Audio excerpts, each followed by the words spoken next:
période très compliquée.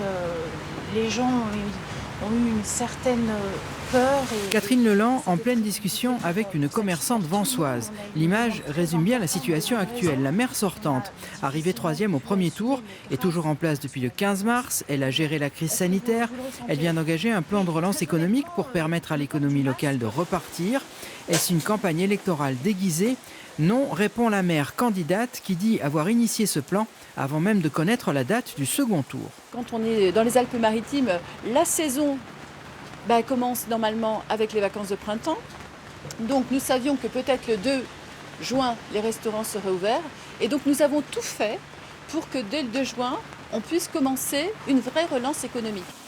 Le candidat arrivé en tête au premier tour conteste cette vision des choses. Il explique avoir lui aussi présenté un plan de relance économique à peu près similaire, mais avec ses moyens à lui. Et la nuance est selon lui capitale. Sa rivale aurait utilisé à l'excès sa fonction de maire pour agir et pour communiquer.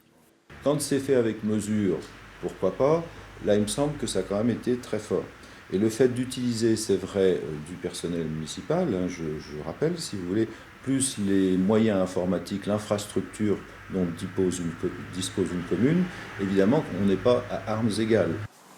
Ce qui choque Patrick Scalzo, arrivé 2e du premier tour, c'est l'importance des sommes engagées par le plan de relance de la ville. Des centaines de milliers d'euros en pleine campagne électorale. En plus, les élus ont débattu de ce plan par visioconférence. L'ensemble des mesures ont été prises en fait de façon autocratique par Madame Leland, en engageant également de fortes sommes, on parle de 750 000 euros, qui donc ne sont pas votées par le conseil municipal.